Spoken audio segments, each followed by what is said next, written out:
Negeri Bunggulang 1, yang kami hormati Bapak Ibu Guru SD Negeri Bunggulang 1.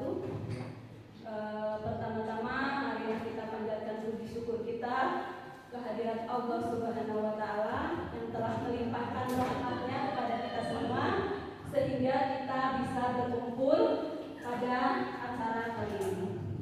Sholawat dan salam tak lupa kita curahkan kepada junjungan kita Nabi besar Muhammad SAW. Semoga syafaatnya kelak sampai kepada kita di yaumil kiamat. Amin. Amin. Ya. Saya ucapkan banyak terima kasih kepada Bapak Ibu Guru yang sudah menyempatkan waktunya dalam kegiatan diseminasi pemahaman dan pengalaman penerapan budaya positif sebagai tugas saya di pendidikan guru penggerak pada modul 1.4 bersama saya Alfiani Rohana, calon guru penggerak angkatan 9 SD Negeri Bunggulang 1 Kabupaten Cilacap. Sebelum memulai acara kita pada hari ini, marilah kita melafazkan basmalah bersama-sama. Bismillahirrahmanirrahim. Masih semangat Bapak Ibu? Semangat ya, walaupun di siang hari ini setelah pembelajaran saya harapkan kita semuanya bersemangat.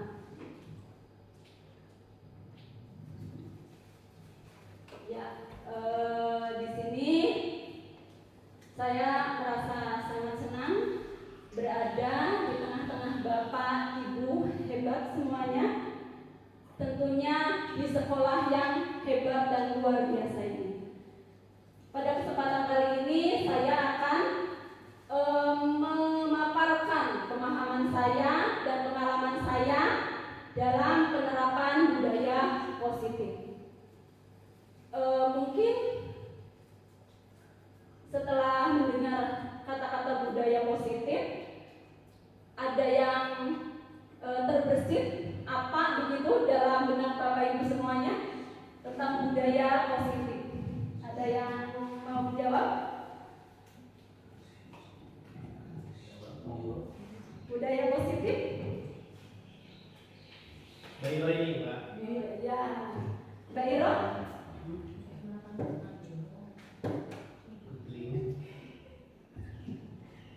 Atau Pak KS-nya? Oh, masa langsung ke Pak KS? Yang secara sekilas aja budaya positif gitu. Apa yang terbesit dalam pikiran Bapak Ibu semua gitu. Mbak Ira? Ya.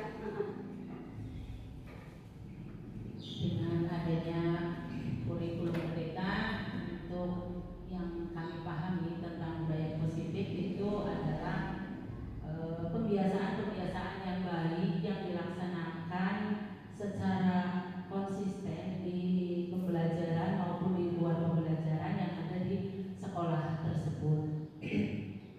Mencakup sifat atau perilaku maupun tutur kata dalam kita bergaul selama di sekolah maupun di luar sekolah, terutama yang di sekolah oleh semua warga yang ada di sekolah. Tapi kalau semua warga bukan berarti hanya cakupannya murid, namun dari kepala sekolah, guru, siswa dan penjaga yang ada di sekolah tersebut. Mungkin itu yang namanya budaya positif di sekolah.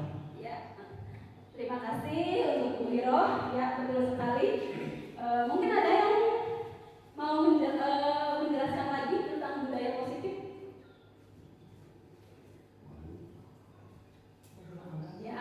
Ya betul sekali apa yang dikatakan oleh Bu Hiro. Jadi budaya positif itu kebiasaan baik yang kita terapkan di lingkungan kita, baik itu tutur kata ataupun tingkah laku. Ya, konsep ini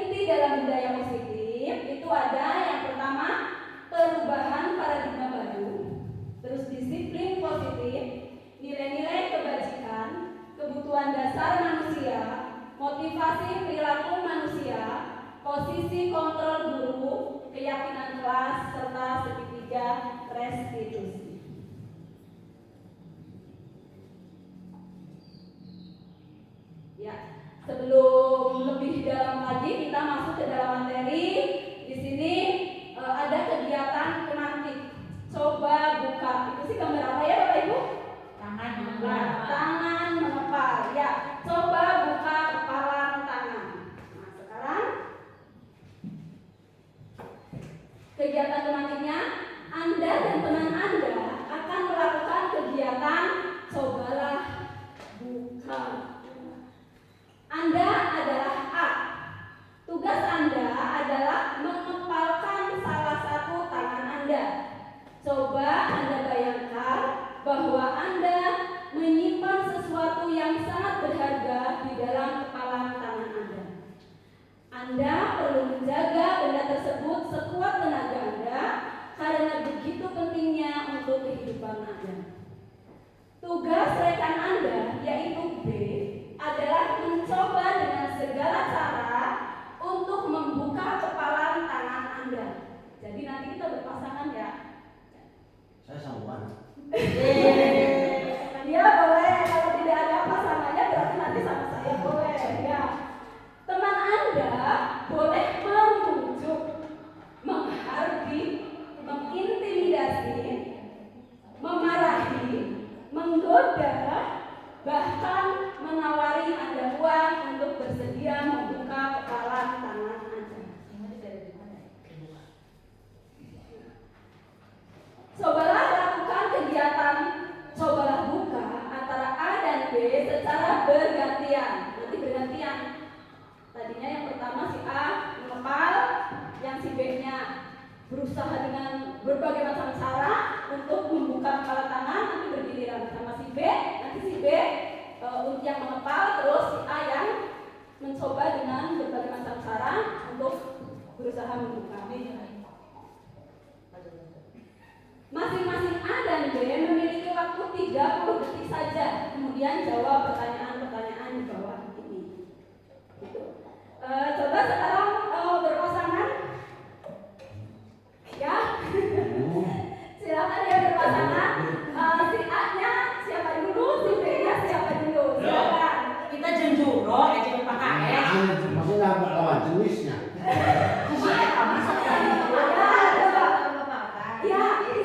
Yang satu membuka, yang satu membuka. Kepalkan salah satu tangan, yang satu berusaha untuk membuka, gitu. Dengan cara menggoda. Ya. Dan dia Ayo, Ayo Pak, jenengan dulu kan. satu. Yang satu mengepal, yang satu menggoda dengan berbagai macam cara. Berusaha untuk membukanya. Kepada siapa? Yang terserah nanti bergantian. Oke, nanti bergantian. Ayo, kita trik sama Pak Kawo. Ini apa di dalam? Duduk lagi deh. Satu kepalkan satu tangan. Sekarang misalnya Bu Ira dengan berbagai macam cara untuk berusaha membuka kepalan tangannya Pak KS. Pak itu di situ ada. Bukan kamu.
Saya supporter dengan terbuka.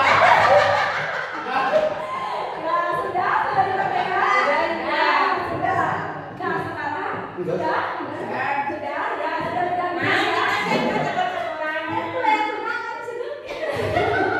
Sudah bergantian ya.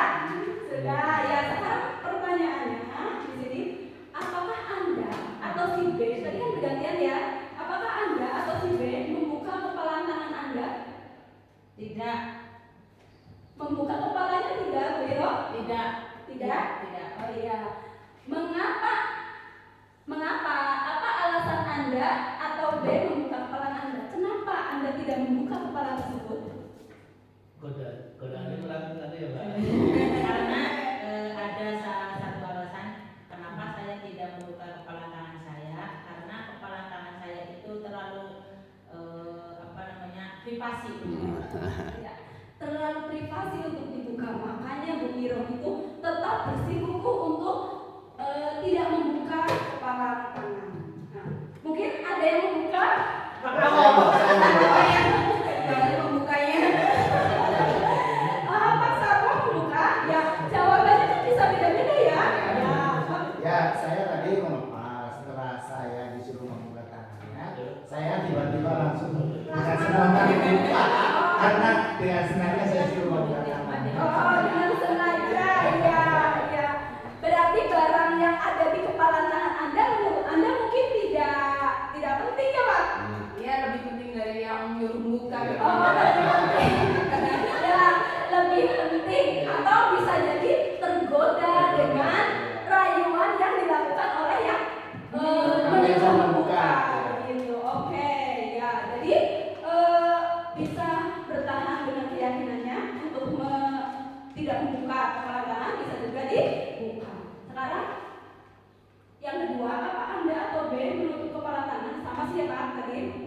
Membuka atau menutup gitu. Tadi ada yang membuka, ada yang menutup. Sekarang dengan kegiatan ini sesungguhnya siapa yang memegang kendali atau kontrol untuk membuka atau menutup kepala tangan? Ada yang bisa menjawab? Ada yang berkenan? Menurut saya itu yang ya terima kasih Bu Ana. Kalau misalkan yang mengendalikan itu hanya diri sendiri saja yang bisa ya. Kalau misalkan keyakinannya itu sangat yakin, itu nggak mungkin membuka kepala tersebut. Terima kasih. Oke, terima kasih. Ya, terima kasih Bu Tati untuk jawabannya. Kata Bu Tati katanya hanya diri sendiri yang bisa menentukan apakah itu akan mengepal apa akan dibuka begitu. Kalau menurut dia penting, walaupun bagaimana caranya dengan dirayu, dikasih uang, misalnya dihardik juga, misalnya tidak akan dia membuka kepala tangan tersebut. Bukan? Iya. Ya. Nah, jadi yang memegang kontrol untuk menutup atau membuka kepala tangan adalah diri kita sendiri.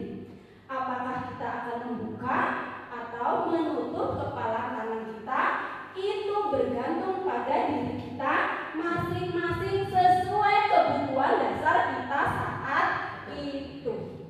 Kalau kebutuhannya, aduh dirayu ini kayaknya ini iming-imingnya itu gede, ini bisa jadi dia membuka kepala tangan, begitu ya. Jadi bukan karena hanya kena rayuan, namun mungkin kita ada sikon di situ yang sangat urgent, jadi bisa kita membuka dengan alasan sifatnya kemanusiaan atau bisa ya, tergantung kebutuhan dasar pada saat itu. Ya, terima kasih untuk Bapak Ibu, responnya bagus banget ya, jawabannya juga luar biasa ya. Sekarang pembelajaran dengan paradigma baru. Pembelajaran dengan paradigma baru merupakan pembelajaran yang dirancang berdasarkan prinsip pembelajaran berdiferensiasi, sehingga peserta didik belajar sesuai dengan kebutuhannya berdasarkan tahap perkembangan sesuai teori psikologi modern untuk mewujudkan profil pelajar Pancasila.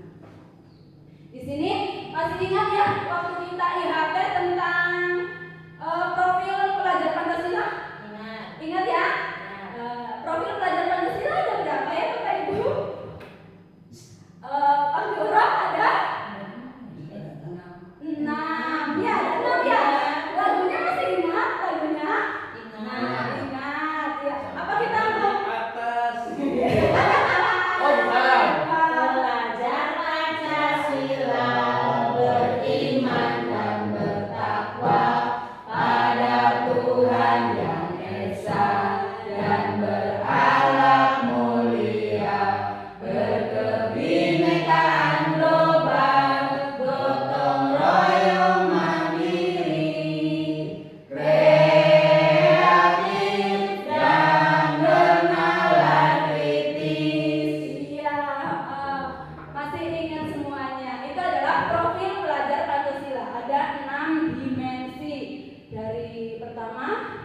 bertakwa kepada Tuhan Yang Maha Esa dan berakhlak mulia, berkebinekaan global, gotong royong, mandiri, kreatif dan bernalar kritis. Ya. Sekarang miskonsepsi tentang teori kontrol. Kalian sombong. Ya. Miskonsepsi, ya, ilusi guru mengontrol murid. Itu hanya sebuah ilusi ya Pak. Sebenarnya misalnya kita melarang anak-anak, atau misalnya ada kesepakatan kelas dilarang membuang sampah sembarangan atau menjaga kebersihan kelas, misalnya seperti itu. Mungkin pada saat itu iya, anak melakukan apa yang kita perintahkan atau anak melakukan kesepakatan yang sudah dibuat. Tapi dalam jangka waktu tertentu, misalnya bisa jadi anak tertentu itu tidak mengindahkan hal tersebut lagi. Sebenarnya yang punya kita itu tidak bisa melarang atau mengontrol murid. Tapi pada saat itu, kalau misalnya murid itu menuruti apa yang kita kehendaki, itu karena murid itu membuka atau mengizinkan untuk dia mengikuti apa yang kita ikuti, begitu. Kalau misalnya suatu saat perbuatan tersebut tidak dia yakini, suatu saat dia bisa jadi tidak melakukan hal tersebut lagi. Terus selain itu ada juga ilusi bahwa semua penguatan positif itu efektif dan bermanfaat. Kadang penguatan kita, penguatan yang kita berikan kepada anak-anak itu pengennya kita anak-anak itu berbuat hal yang positif. Ya. Tapi pada kenyataannya kalau anak tersebut tidak mempunyai motivasi intrinsik, motivasi dari dalam diri sendiri, itu susah. Nanti suatu saat tidak akan seperti itu lagi, begitu. Terus ilusi bahwa kritik dan membuat rasa bersalah mampu menguatkan karakter. Kadang kita saking ngesuhnya sama anak-anak, membuat anak itu merasa bersalah untuk kita anggap itu adalah biar mereka sadar begitu. Tapi pada kenyataannya dengan kita membuat rasa bersalah pada diri anak itu akan malah karakter tersebut akan tertanam dari dalam diri mereka. Itu aku mau sudah dijudge seperti ini sama bu guru. Jadinya dia susah untuk berbuat hal yang baik lagi begitu. Terus ilusi bahwa orang dewasa berhak memaksa. Kita misal aja memaksa pada anak sekolah di sini, biar gini, biar begini begitu. Tapi mungkin kalau anaknya tersebut sebenarnya tidak sesuai dengan hati, suatu saat pasti dia akan berontak begitu. Jadi kita tidak bisa mengontrol orang dewasa. Yang bisa kita lakukan adalah memberikan pengertian-pengertian agar tumbuh motivasi intrinsik yang ada pada diri mereka. Sekarang disiplin positif. Disiplin berasal dari kata disiplin yang artinya belajar. Disiplin mengacu pada disiplin diri yang memiliki tanggung jawab terhadap apa yang dilakukannya berdasarkan nilai-nilai yang diyakini. Disiplin positif merupakan salah satu cara penerapan disiplin yang bertujuan untuk menumbuhkan kesadaran serta memberdayakan peserta didik tanpa imbalan atau reward, hukuman maupun ancaman. Sebagai pendidik, tujuan kita adalah menciptakan peserta didik yang memiliki disiplin diri, sehingga mereka berperilaku mengacu pada nilai-nilai kebajikan universal dan memiliki motivasi intrinsik dalam perubahan perilaku ke arah yang lebih baik. Nah, sekarang nilai-nilai kebajikan. Nilai-nilai kebajikan itu adalah nilai yang disepakati bersama, lepas dari suku bangsa, agama, bahasa, maupun latar belakang. Contoh nilai kebajikan dalam suatu instansi atau organisasi. Di situ profil pelajar Pancasila dalam instansi pendidikan di kurikulum di kurikulum Merdeka itu kan kita meyakini bahwa profil pelajar Pancasila itu adalah sebagai nilai-nilai kebajikan yang akan kita tanamkan kepada anak didik. Yaitu tadi kita sudah menyebutkan 6 dimensi dalam profil pelajar Pancasila. Itu contoh dari nilai-nilai kebajikan. Terus ada juga contoh dari keterampilan hidup atau life skill.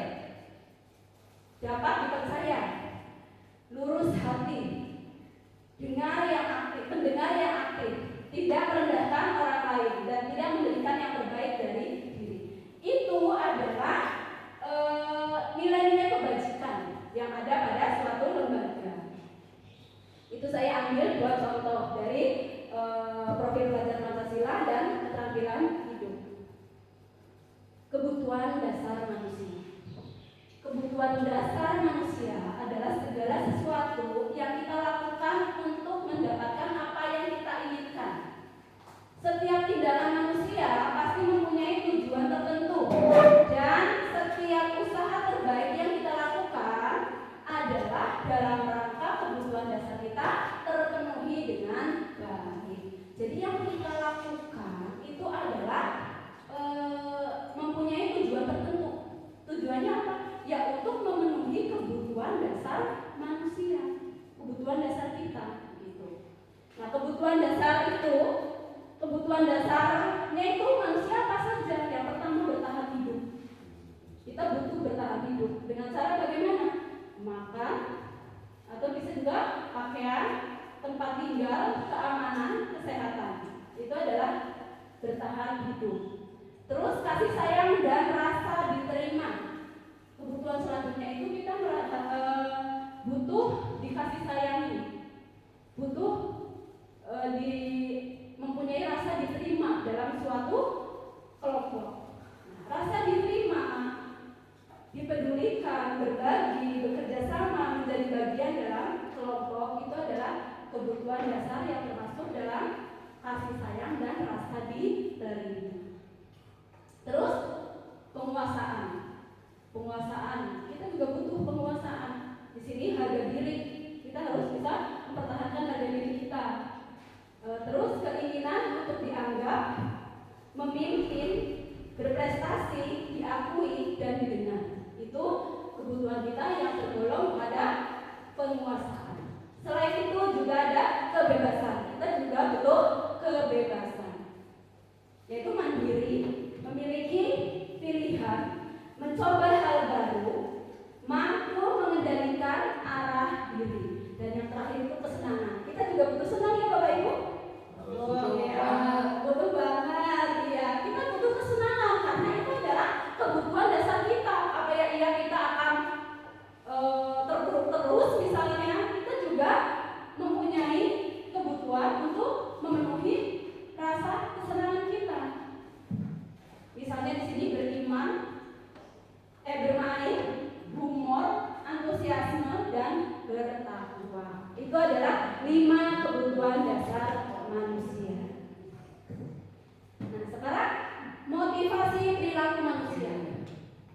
Kita melakukan sesuatu itu pasti mempunyai motivasi.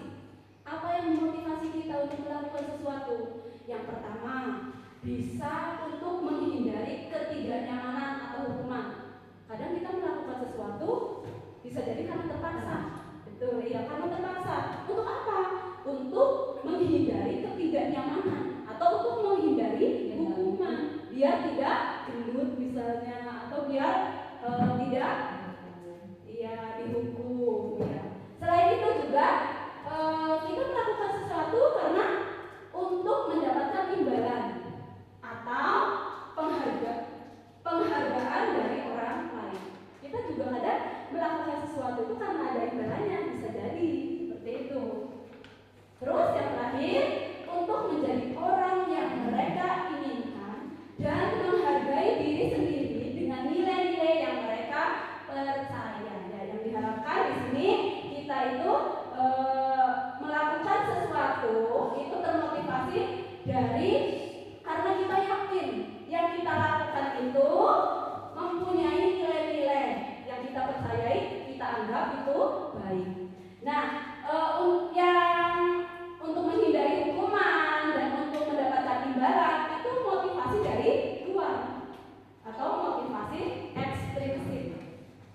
Dan yang untuk kita menjadi orang yang mereka inginkan dan menghargai diri sendiri dengan nilai-nilai yang mereka percaya, itu merupakan motivasi intrinsik. Begitu. Nah, sekarang ada hukuman, konsekuensi, apa restitusi. Nah, kalau hukuman itu kita melakukan misalnya anak bersalah. Nah, bisa kita melakukannya itu dihukum atau juga melakukan konsekuensi atau juga restitusi. Yang termasuk hukuman sih yang bagaimana?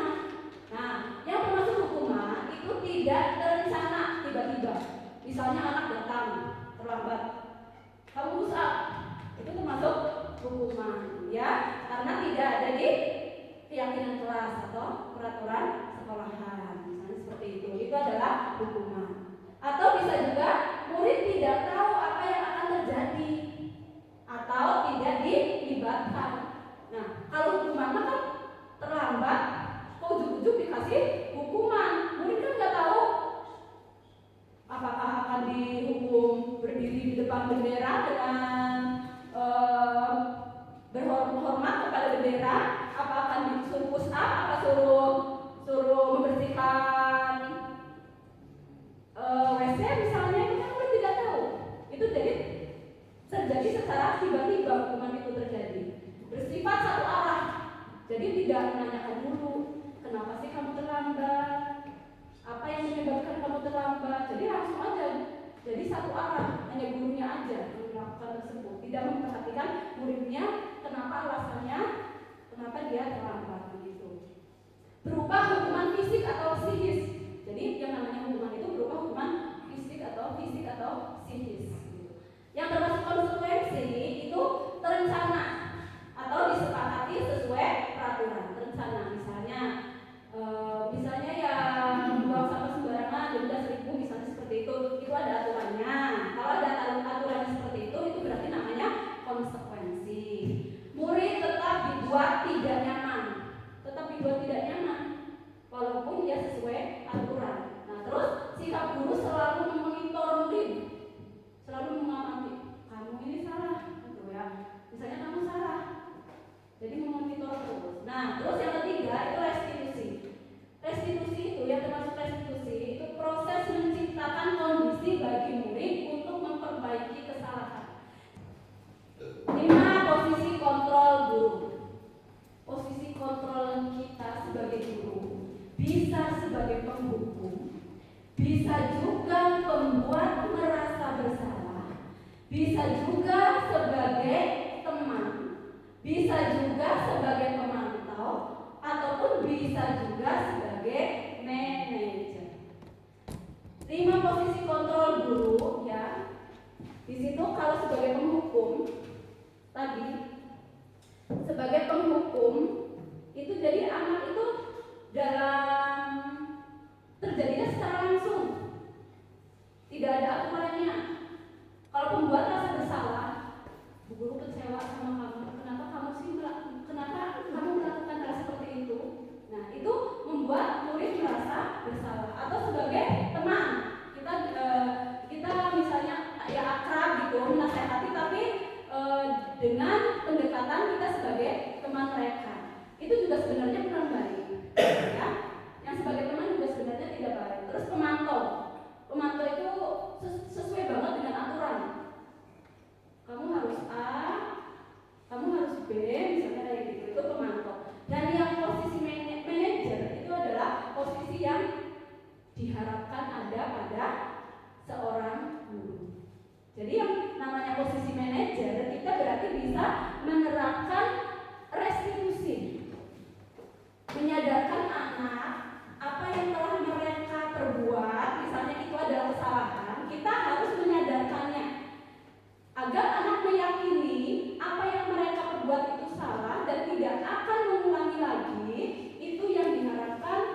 dasar pemalas. Sekarang kamu keliling lapangan sebanyak 5 kali putaran.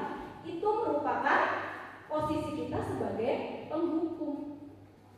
Begitu. Jadi tidak sinkron atau tidak cocok kita lakukan posisi penghukuman. Atau yang kedua di sini sebagai pembuat rasa bersalah. Misalnya kata-katanya begini, berapa kali sih ibu harus menegur kamu? Kamu selalu saja membuat ibu kecewa. Kamu mau ibu dipanggil oleh bapak kepala sekolah? Itu adalah posisi kontrol kita guru sebagai pembuat rasa bersalah. Jadi anak itu biar merasa bersalah, apa yang dia lakukan itu bersalah. Sebenarnya tidak baik juga seperti itu kita sebagai guru. Itu malah bikin karakter anak itu malah negatif begitu. Yang misalnya yang sebagai teman contohnya kayak gini. Ayo dong ikuti aturan sekolah, bikin senang ibu demi ibu, bisa kan? Nah, ya sudah sana masuk ke kelas, misalnya kayak gitu. Jadi kita itu ngobrol seperti teman gitu sama murid. Kayak gitu juga sebenarnya tidak baik juga terlalu dekat sama anak. Nah, terus kalau pemantau itu kamu tahu apa aturan sekolah kita tentang jam masuk sekolah? Kamu tahu apa konsekuensinya? Nah, jadi kalau pemantau itu kadang langsung ke sesuai dengan peraturan sekolah. Kalau tidak sesuai, apa konsekuensinya? Begitu itu yang bertindak sebagai pemantau. Dan yang terakhir sebagai manajer, contohnya itu kamu tahu apa kesalahan kamu. Kira-kira bagaimana kamu memperbaiki kesalahan yang sudah kamu buat?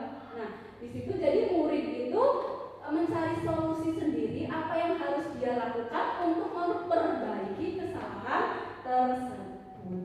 Begitu. Itu posisi kita sebagai manajer. Nah, sebagai guru itu hendaknya memposisikan kita sebagai manajer. Nah, sekarang di sini posisi kontrol yang manakah aku? Nah, di sini saya kecewa sekali dengan kamu. Apa? Merasa bersalah? Ya, pembuat merasa bersalah. Hah? Oh iya, saya kecewa sekali dengan kamu. Berarti sebagai pembuat rasa bersalah. Ya. Apa rencana kamu untuk menyelesaikan masalah ini? Berarti posisi kontrolnya sebagai apa itu? Manajer. Ya. Jadi siswa disuruh mencari solusi sendiri untuk memperbaiki masalah. Ayolah lakukan demi ibu ya. Sebagai teman. Ya. Terus kamu tahu kamu tidak akan ikut pelajaran guru kalau kamu belum berdiri di depan bendera dengan posisi kaki diangkat dan menghormat pada bendera selama 15 menit. Posisi penghukum. Ya. Aduh, kayaknya tuh udah lemes ya. Tepuk semangat yuk. Ayo. Ayo tepuk semangat, ayo tepuk semangat.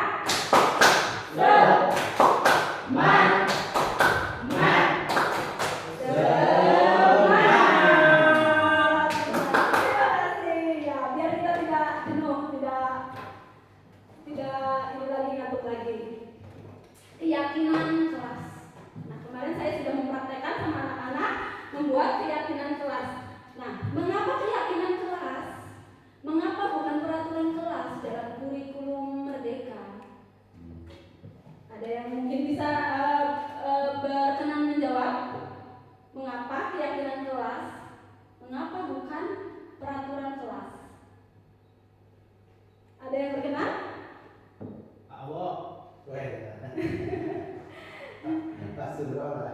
Saya tahu adanya kesepakatan kelas. Oh, kesepakatan ya. Ya, bukan Gimana? kelas. Oke, gimana? Ini yang saya tahu kesepakatan kelas itu biasanya harus disepakati oleh warga kelas itu. Oh iya. Coba jelaskan yang keyakinan kelas itu seperti apa? Ya, terima kasih Pak Juro. Ya. Yang Pak Juro tahu itu adalah kesepakatan kelas. Ya, bukan keyakinan kelas. Sebenarnya keyakinan kelas itu ya kita kan bersepakat di situ ya. Kita menyepakati hal-hal yang kita anggap baik untuk kemajuan kita. Begitu. Jadi sebenarnya keyakinan kelas itu bersumber dari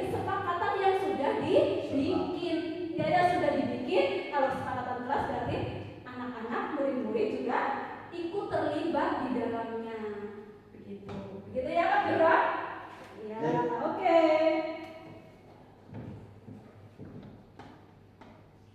Pembuatan keyakinan kelas. Ya, caranya bagaimana sih membuat keyakinan kelas? Nah, kemarin saya sudah terapkan di situ. Keyakinan kelas itu dibuat. Yang pertama itu berupa pernyataan yang universal, ya, yang umum. Terus dibuat dalam pernyataan yang positif. Jadi keyakinan kelas itu pernyataannya yang positif, bukan yang negatif. Kalau yang negatif itu misalnya dilarang membuang sampah sembarangan, itu kan yang negatif. Dalam keyakinan kelas itu tidak menggunakan kata-kata yang negatif, tapi yang positif. Misalnya tadi tidak membuang sampah sembarangan, kita ganti dalam kalimat positif. Misalnya Buanglah sampah pada tempatnya. buanglah sampah pada tempatnya. Atau bisa juga menjaga kebersihan kelas, begitu ya. Itu menggunakan kata-kata yang positif. Terus sedikit saja agar mudah diingat, gak usah panjang-panjang kata-katanya, sedikit aja yang penting mudah diingat. Jadi anak itu bisa mudah dalam menerapkannya. Sesuai dengan kondisi kelas agar mudah diterapkan. Sesuai dengan kondisi kelas aja. Gitu. Terus semua warga kelas terlibat saat pembuatan keyakinan kelas. Ya. Segitiga restitusi. Ya, segitiga restitusi.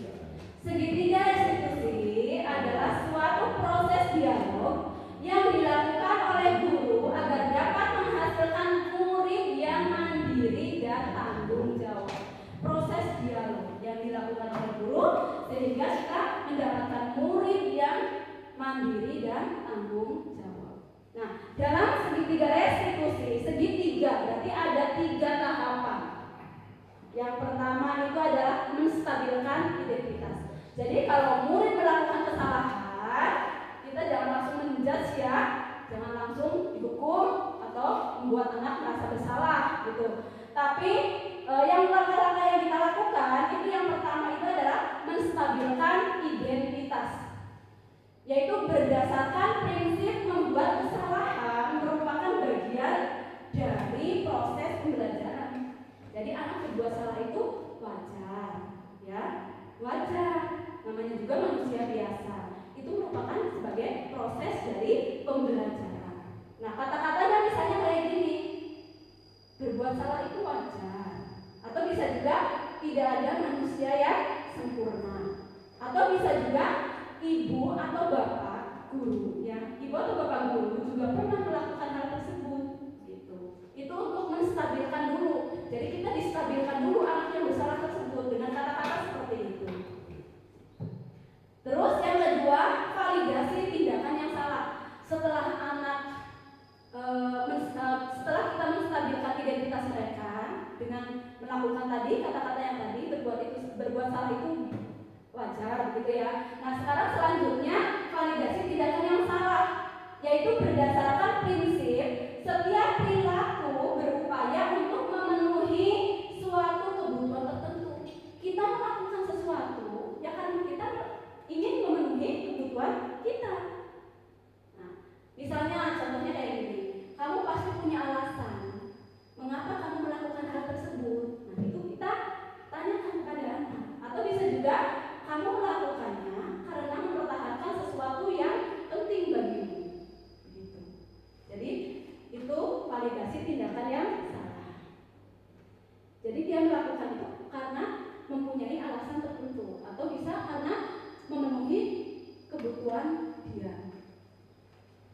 Yang ketiga, langkah yang ketiga itu adalah menyatakan keyakinan. Berdasarkan prinsip teori kontrol bahwa pada dasarnya kita termotivasi secara intrinsik. Begitu. Nah, di sini kata-kata yang bisa kita gunakan dalam menerapkan langkah ketiga itu adalah apa keyakinan kelas kita. Jadi kita kembalikan kepada kesepakatan kelas yang sudah dibikin gitu. Apa keyakinan kelas kita? Misalnya tadi menjaga kebersihan. Lah kok kamu masih membuang sampah? Ya, dari situ diharapkan anak-anak itu terbangun motivasi secara intrinsik. Atau bisa juga dengan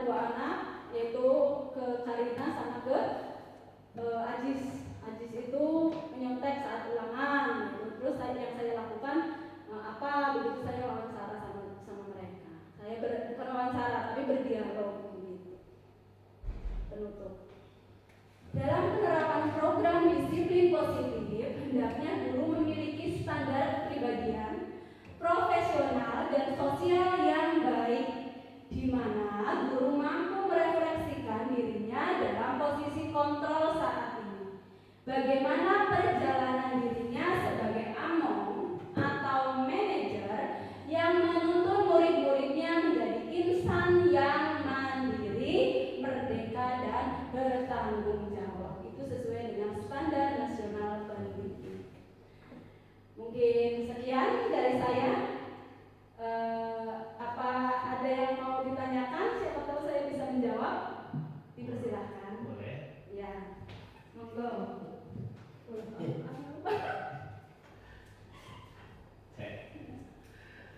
Terima kasih. Terima kasih.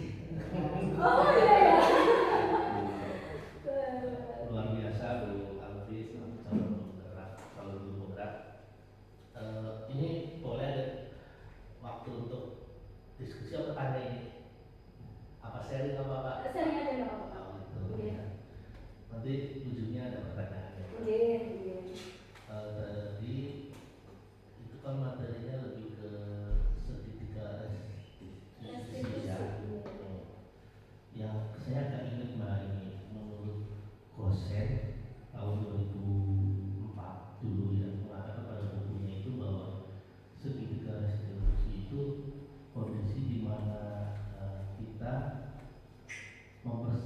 menyiapkan peserta didik untuk kembali ke kondisi awal mereka, untuk memperbaiki kesalahan mereka sehingga mereka itu kembali ke kelompok masing-masing. Kalau nggak salah seperti itulah, kayaknya seperti itu dulu. Ada disiplin ini yang melakukan segitiga restitusi. Nah, di dalam kegiatan segitiga itu tadi ada 3 lah yang validasi itu, kemudian ada itu. Nah, ini mungkin menstabilkan identitas yang pertama ya Mbak. Terus kemudian setelah itu kita validasi tindakan, kemudian ada mendatangkan keyakinan. Nah, ini mungkin yang menjadi pertanyaan saya. Nanti dengan tadi antara hukuman, kemudian ada Membuat rasa bersalah. Apa konsekuensi? konsekuensi dan restitusi. Nah, ini dari ketiga ini, apakah dari sekolahan, pihak sekolah itu kan kadang-kadang membuat aturan tata tertib kayak gitu. Nah, ketika mereka melanggar aturan tata tertib, itu langsung kita restitusi, apa kita berikan konsekuensi, apa ada hukuman lebih tepatnya kemana seperti itu. Terus mungkin apa langkah efektifnya supaya kita pihak sekolah itu lebih mengedepankan restitusi tersebut. Terima kasih.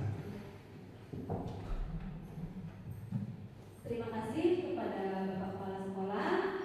Saya mencoba menjawab pertanyaan Bapak Kepala Sekolah. Yang pertama tadi tentang apabila melakukan kesalahan, itu tindakannya apa, hukuman, apa konsekuensi, apa restitusi. Ya, sepengetahuan saya setelah saya mempelajari modul 1.4 dalam budaya positif ini, posisi kita ini harus bertindak sebagai posisi manajer. Jadi posisi manajer ini adalah menerapkan segitiga restitusi dalam memperlakukan anak apabila melakukan kesalahan.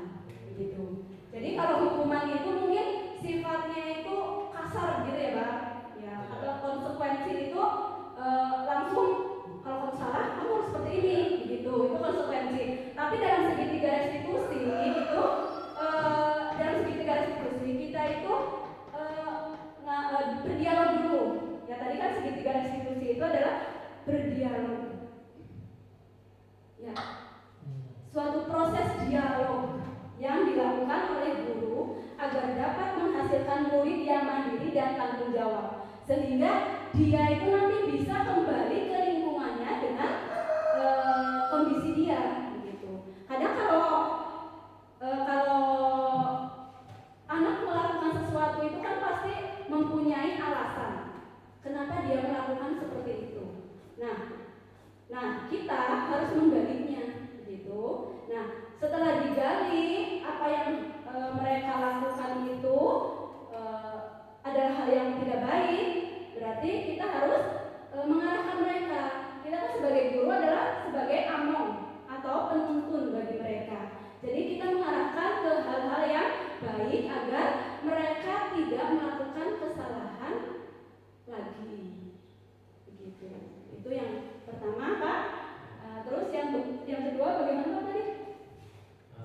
Efektivitas cara lebih efektif dalam kegiatan restitusi. Oh iya, kalau yang saya pahami itu dengan melakukan kegiatan restitusi, kita itu kan tidak menghakimi anak, yaitu salah begitu. Jadi kita lebih ke pendekatan kepada mereka, kenapa mereka berbuat salah, apa alasannya begitu. Jadi kalau menurut saya itu dengan menggunakan segitiga restitusi itu lebih efektif dibandingkan dengan hukuman atau konsekuensi. Begitu. Jadi mungkin ada yang lain? Terima kasih juga ya. Ada yang lain? Tidak, sudah cukup ya. Kalau sudah cukup, saya mengucapkan terima kasih kepada Bapak Ibu semua yang sudah meluangkan waktunya dalam kegiatan saya kali ini. Kurang lebihnya saya mohon maaf. Wabillahi taufiq wal hidayah. Wassalamualaikum warahmatullahi wabarakatuh. Waalaikumsalam.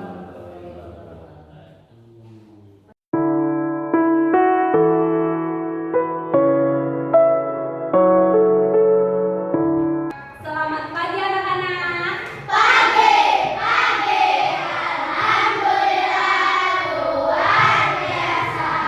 Oke, terima kasih. Kabarnya bagaimana? Baik. Ya, tadi pagi sudah sarapan semua apa belum? Oke, semangat ya. Untuk memulai pembelajaran kita tepuk semangat dulu. Yuk, tepuk semangat.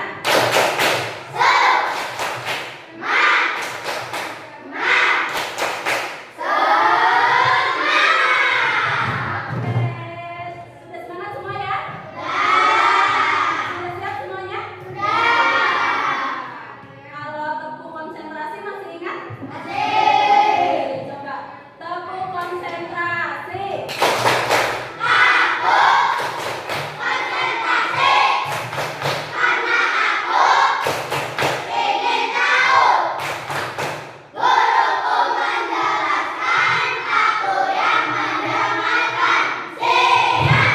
Ya, oke, bagus ya. Pada kesempatan kali ini kita akan mencoba membuat keyakinan kelas. Ada yang sudah tahu apa itu keyakinan kelas? Belum? Belum. Tapi kalau peraturan sih tahu peraturan? Tahu ya, kalau peraturan tahu. Nah, keyakinan kelas juga sebenarnya seperti peraturan kelas. Cuma bedanya kalau keyakinan kelas itu kita buat bersama-sama. Kalau peraturan kelas mah kan kalian taunya jadi begitu ya. Tidak boleh membuang sampah sembarangan. Tidak boleh membuat kegaduhan di kelas, misalnya seperti itu kalau peraturan kelas. Tapi kalau keyakinan kelas itu kita buat bersama-sama antara guru dan murid, itu saling mengeluarkan pendapat apa yang membuat kelas kita akan merasa nyaman, tertib dan disiplin, gitu ya. Jadi nanti kalian membuat keyakinan kelas. Satu orang itu satu saja, bikin satu. Nah, kalau keyakinan kelas itu bersifat kata-katanya itu, kalimatnya itu adalah kalimat yang positif. Tidak boleh menggunakan kalimat negatif. Kalimat negatif itu contohnya tadi tidak boleh membuang sampah sembarangan. Itu kan kalimat negatif. Biasanya kalau di peraturan kan seperti itu. Tapi kalau di keyakinan kelas itu menggunakan kalimat positif. Tadi kata-kata tidak boleh membuang sampah sembarangan, misalnya berarti dirubah ke dalam bentuk kalimat positifnya. Itu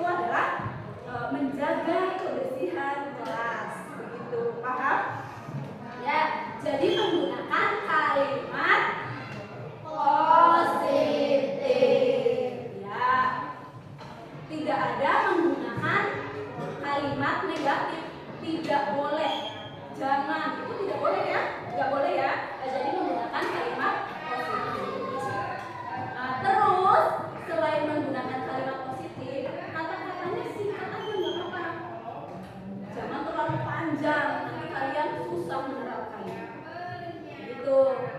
Jangan terlalu panjang, misalnya kelas 5 tidak boleh saling bertengkar satu sama lain. Itu kepanjangan ya.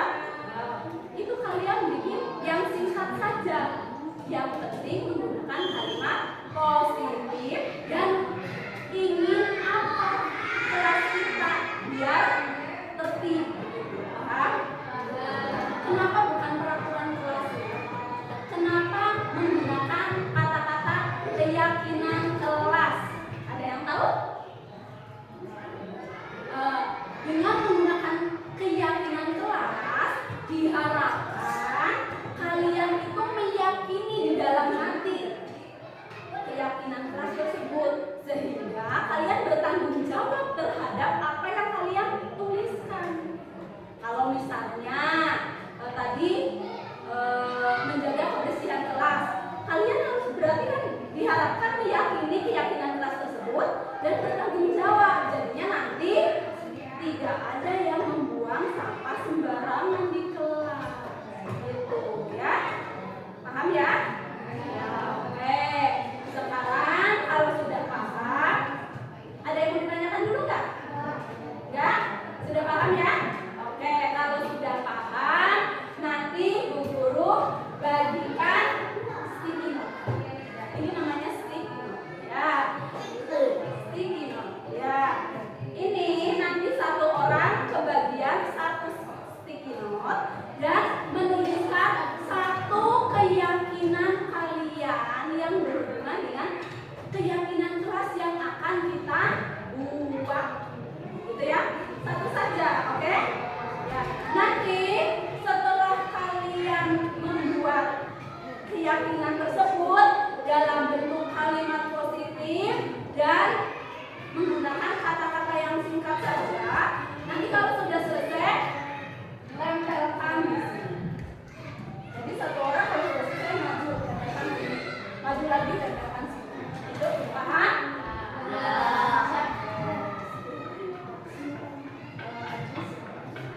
Coba diambil dulu di samping di sini. Bisa nggak? Ya udah nggak usah nanti. Ini atasnya di sini. Ya. Di atas.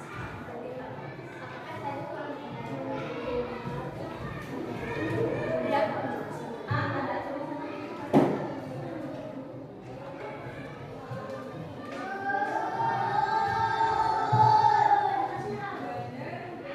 Baik, kamu mulai tulisnya dari atas sini. Coba silakan kalian pikirkan untuk kebaikan kelas kita. Kamu ingin keyakinan kelas yang kita buat apa?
keyakinan itu.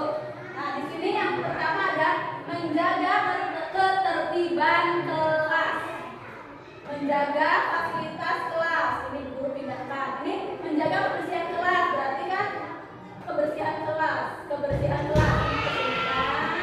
Menjaga fasilitas kelas, menjaga kedisiplinan kelas, kedisiplinan, ketertiban, dan sama ketertiban,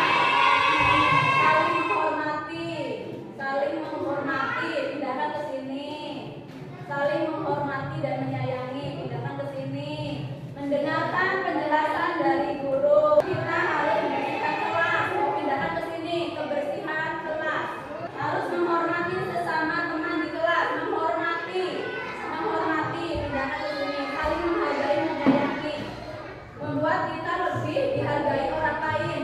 Oke, di sini berarti sama aja menghormati. Berdoa sebelum menjaga ketertiban.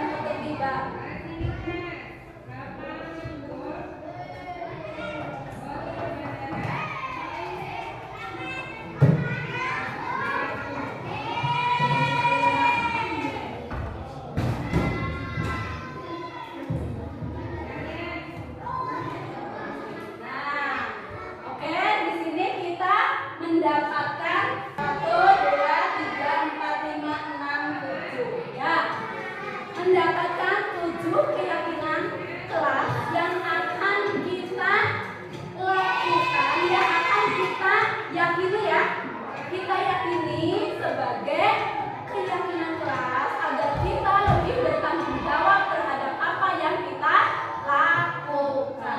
Yang pertama di sini menjaga ketertiban. Yang kedua menjaga kebersihan kelas. Yang keempat menjaga fasilitas sekolah. Yang kelima berdoa sebelum dan sesudah belajar. Terus yang selanjutnya menjaga kedisiplinan. Selanjutnya saling menghormati dan menyayangi. Dan yang terakhir adalah mendengar penjelasan dari guru.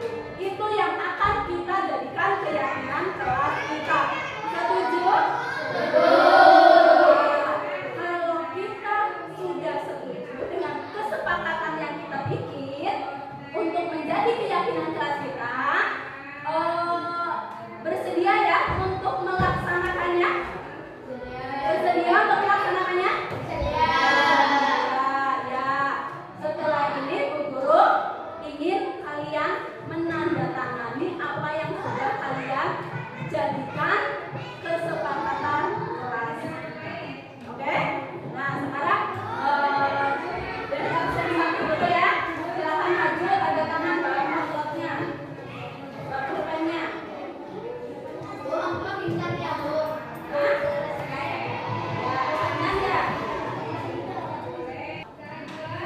Terus nanti sesuaikan ya.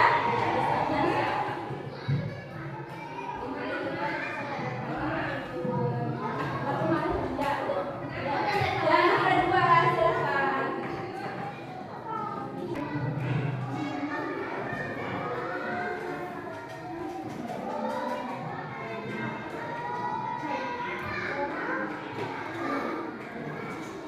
Ya selanjutnya.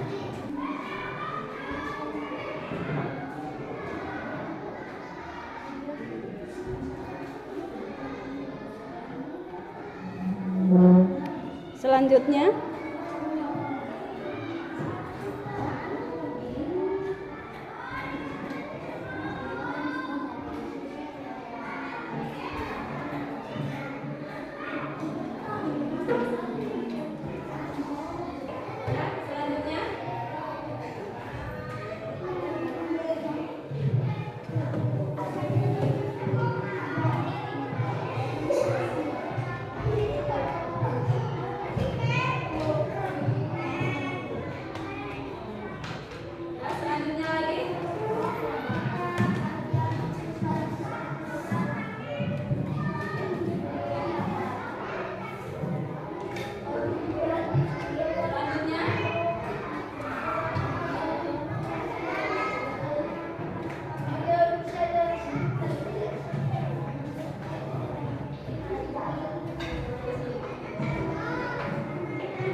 Sangat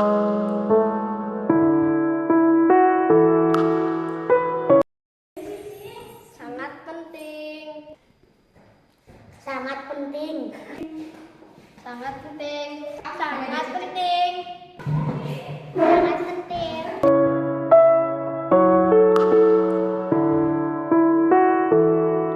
Menumbuhkan rasa tanggung jawab. Membuat kita lebih disiplin. Membuat kita lebih baik lagi. Membuat kita menghargai orang lain. Membuat kelas menjadi tertib.